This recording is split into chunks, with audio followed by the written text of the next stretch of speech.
നമുക്കെല്ലാവർക്കും ആം, ഒരു ഒരു ഹൈ മൊമെൻറ്റ് ഉണ്ടല്ലോ അല്ലേ? അതായത് ഉദാഹരണം പറയുകയാണെങ്കിൽ ഞാൻ പറഞ്ഞു വരുന്നത്, നമ്മൾ ഒരുപാട് പരിശ്രമിക്കുകയാണ് ഒരു കാര്യത്തിന് വേണ്ടിയിട്ട്. ഒരുപാട് പരിശ്രമിച്ചു, പക്ഷേ അത് ലഭിക്കുന്നില്ല. എന്നാൽ ദൈവദൂതനെ പോലെ ഒരാൾ വന്ന് പറഞ്ഞ്, അപ്രതീക്ഷിതമായിട്ട് നമ്മൾ ഒരു വിഷയം മനസ്സിലോടെ ആയിരിക്കാം അത് ചെയ്ത് വലിയൊരു റിസൾട്ട് നമുക്ക് ലഭിക്കുകയാണ്.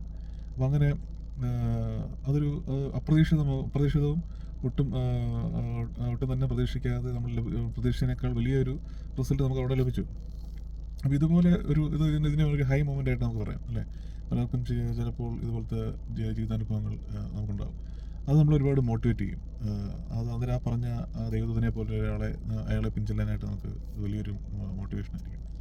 ഞാൻ പറഞ്ഞു വരുന്ന പോയിന്റ് നിങ്ങൾക്ക് പല ചിലർക്ക് മനസ്സിലായി കാണുമായിരിക്കും. ഇത് യേശു ക്രിസ്തു തൻ്റെ ശിഷ്യന്മാരെ ആദ്യമായിട്ട് വിളിക്കുന്ന സമയത്ത് എന്താണ്, പത്രോസ്ലീഹ ഒരുപാട് കഷ്ടപ്പെട്ട് രാത്രി മുഴുവൻ അധ്വാനിച്ചിട്ട്, പക്ഷേ കടലിൽ പോയി മീൻ പിടിക്കാൻ ശ്രമിച്ചിട്ട് പക്ഷേ മീനൊന്നും കിട്ടിയില്ല.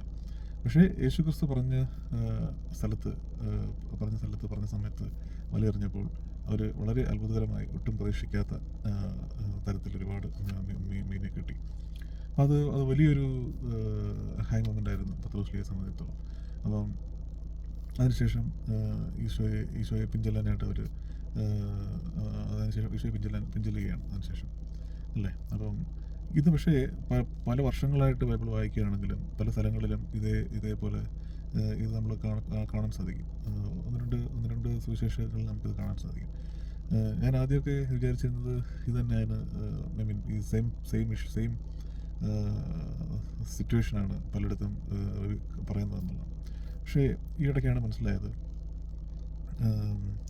ഈ കുറച്ച് കഴിയുമ്പോൾ വലിയ പീഡകൾ വരുമ്പോൾ, അല്ലെങ്കിൽ യേശുക്രിസ്തുവിനെ പറ്റി ശിഷ്യന്മാർ വിചാരിച്ചിരുന്ന പോലെ കാര്യങ്ങൾ സംഭവിക്കാതെ വരുമ്പോൾ, ഈ പറഞ്ഞ പത്രോസ്ലീഹ തന്നെ യേശുവിനെ തള്ളിപ്പറയുകയും അതിനുശേഷം എന്താണ്, വലിയൊരു കുറ്റബോധത്തിലേക്കൊക്കെ പോവുകയും ചെയ്യുന്നു.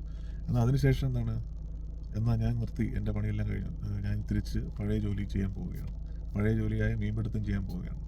അപ്പോൾ അങ്ങനെ പോയപ്പോൾ വീണ്ടും ആ പഴയ ഹൈ മൊമെൻറ്റിലേക്കാണ് യേശു ക്രിസ്തു കൊണ്ടുവരുന്നത്.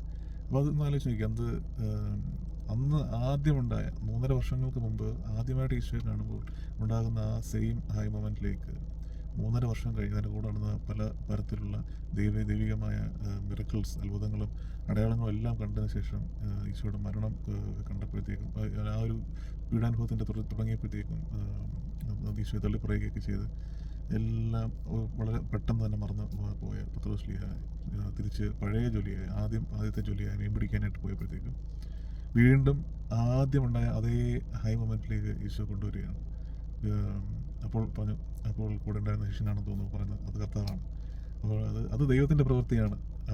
അത് എന്ന് പെട്ടെന്ന് റിക്കളക്ട് ചെയ്യാൻ പറ്റുകയും അവിടെ കർത്താവ് മരിച്ചു പോയില്ല, ഇപ്പോഴും എൻ്റെ കൂടെ ഉണ്ട്, പഴയ മിഷൻ ഇപ്പോഴും ആക്റ്റീവാണ് എന്നുള്ള ആ ഒരു വലിയൊരു 180 ഡിഗ്രി ടേണിംഗ് ആണ് ഇവിടെ പിന്നീട് സംഭവിച്ചത്. പത്രോസ്ലീഹയ്ക്ക് മാനസാന്തരപ്പെട്ട് തിരിച്ച് ഈശോയ്ക്ക് വേണ്ടി, അല്ലെങ്കിൽ ഈശോയുടെ പിൻഗാമിയായിട്ട് വീണ്ടും പ്രവർത്തിക്കാനായിട്ട് മരണം വരെ ശക്തമായൊരു പോരാളിയായിട്ട് പത്രോസ്ലീഹ മാറുന്നു. അപ്പം അത് വളരെ ഒരു ഈശോയുടെ സ്നേഹത്തിൻ്റെ എത്ര തള്ളിപ്പറഞ്ഞാലും ആദ്യത്തെ ആ ശിഷ്യൻ്റെ പിന്നാലെ പോയി, അല്ലെങ്കിൽ അതാണ് ആ ഗുരുവിന് ശിഷ്യന്മാരിലുള്ള ഒരു വിശ്വാസം അല്ലേ? തിരികെ പോയി ശിഷ്യനെ തൻ്റെ പ്രിയപ്പെട്ട ശിഷ്യനെ തൻ്റെ വഴിയിലേക്ക് കൊണ്ടുവരുന്ന കർത്താവിൻ്റെ സ്നേഹത്തെ നമുക്കിന്ന് ഓർക്കാം. എല്ലാവർക്കും നല്ലൊരു ദിവസം നേരുന്നു. Thank you.